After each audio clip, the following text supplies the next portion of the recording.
Just as Dave raised the sharp knife to pierce Lucy's chest, the door suddenly burst open. Dave froze, his eyes wide. It was his housekeeper, Mama Nena. "Ah, sir, I'm so sorry," she stammered, her voice trembling. "I didn't realize you were sleeping." The sudden noise jolted Lucy awake. Dave, thinking fast, hid the knife behind his back.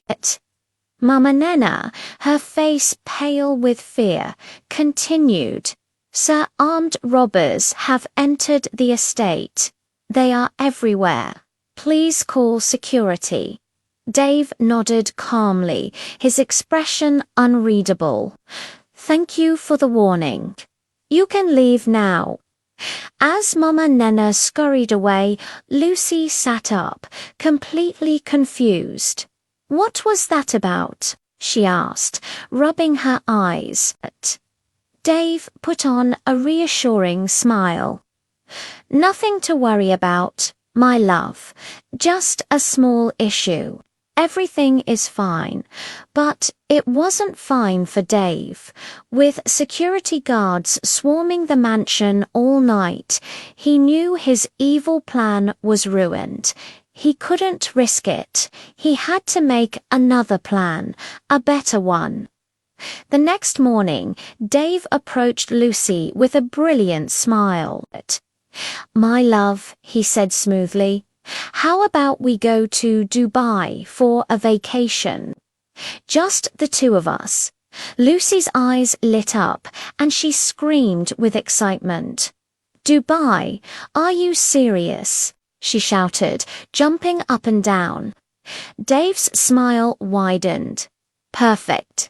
In Dubai, far away from anyone who knew them, he could finally finish his mission. They were scheduled to leave the very next day. That night, as Lucy was packing, her phone rang. It was her mother, Mama Hugo, calling from the village. Her sister Esther had shared her uneasy feelings about Dave, and it had deeply worried their mother. Mama Hugo's voice was filled with dread.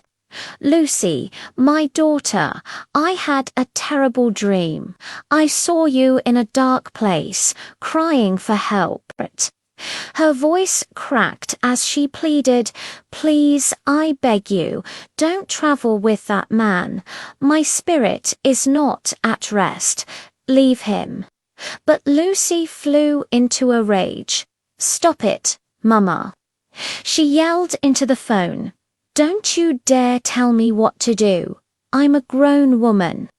The words that came out of her mouth next were sharp and cruel.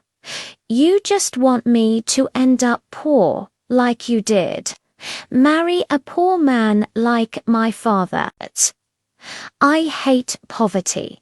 I will never be poor." With a final, furious scream, she slammed the phone down, ending the call. The next day, Lucy and Dave were at the airport. Everything was first class.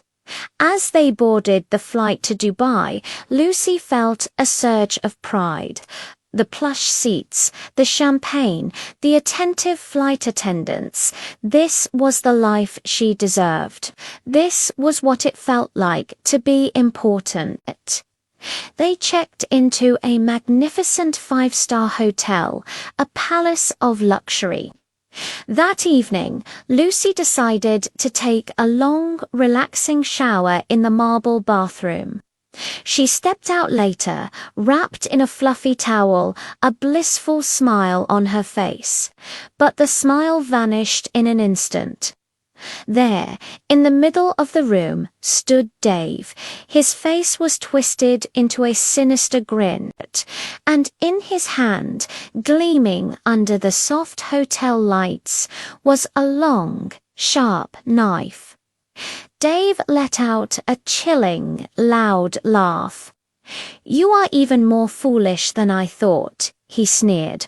Lucy screamed, a raw, terrified sound. She turned to run, to escape, but Dave was too fast. He lunged and grabbed her, his grip like iron. He quickly tied her hands and legs with a thick rope and threw her onto the bed. Tears streamed down Lucy's face as she cried and begged for her life. "Dave, please, what are you doing? Please don't do this." But her pleas fell on deaf ears. Dave climbed onto the bed, his shadow looming over her. He raised the knife high above his head, the sharp point aimed directly at her chest, and began to bring it down.